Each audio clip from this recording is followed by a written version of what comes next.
Today, we are breaking down a real solicitation from a real agency line by line. I'm going to show you how to read between the lines, spot the red flags, and know what you're looking at before you ever reply. First up, let's make sure this job isn't stenographer only. AAERT has recently merged with Capter. And so now in 2026, they will sometimes advertise jobs that will only accept NCRA certification, as if any stenographer would ever go to AAERT looking for a job. Even the AAERT job board has digital court reporter jobs listed that will exclude people with CER, CDR, CET certification. So as a digital reporter, your first order of business is to not waste any time or effort on any job that won't even consider you. Unless you happen to enjoy having doors slammed in your face, in which case, no judgment. This job is in Kentucky, so yes, they're very big on digital reporting. One thing to be aware of with federal contractors is that many of them can be resume harvesters in general. I once had an aspiring federal contractor call me when I worked in a different industry. They needed to collect resumes for people they had no intention of ever hiring in order to win the federal contract and go into business in the first place. There are many reasons that people may be motivated to harvest resumes.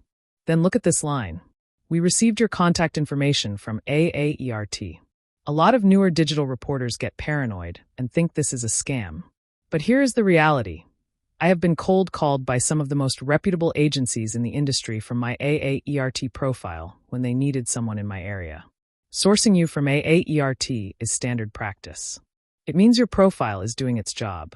Next, they mention a confidential 2 to 3 month government background investigation for the DOJ. This timeline is actually 100% accurate for federal contracting.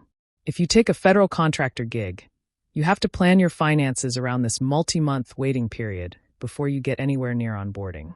You should be prepared for the process itself as well. They go into the finances, criminal history, and drug and alcohol use of you and your spouse. Your taxes have to be completely filed and in good order. This catches a lot of people off guard when they're applying for what is sometimes a work-from-home job. Now let's look at the numbers, and this is where you have to use a critical eye. The email says, appearance fee, $200 per hour. In court reporting, the appearance fee and the hourly rate are two different things. That could be a typo, but personally, I would not give them the benefit of the doubt. The appearance fee means $200 for making an appearance. In other words, you get $200 for being booked and willing to show up.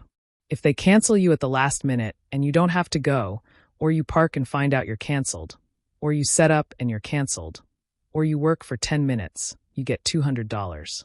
That's the appearance fee. Anything over that appearance time, whatever it is, 2 hours, half a day, whatever is arranged, is paid on an hourly basis. And there's no fairy land where it's $200 per hour. You know for sure it's a digital job, because no stenographer will appear for $200. Or maybe that's the same fairy land where there's a $7 page rate. No, honestly, my sweet summer child. You might get $7 on a federal job for a same-day rush, maybe if they're also in love with you. But that's sheer madness. It simply doesn't happen the way that's being put out there. I currently work for a federal transcription contractor, and I can assure you the page rates are much, much lower even on rush jobs. The last line is the real catch, 20% networking fee. I've never had anybody try to play this with me before. This means you aren't pocketing the full gross rate. You need to instantly factor in that you are only taking home 80% of the advertised page and appearance rates. And you need to get very clear on exactly what they're talking about because it's very muddy to my eyes. Overall, this particular pitch does not pass the smell test. I would not reply. Vetting these emails is how you protect your business. If you want the unvarnished economic truth about digital court reporting, finding jobs, and protecting your data rights, grab my court reporting career guide on Amazon. The link is right below in the description. Hit subscribe, and I'll see you in the next video.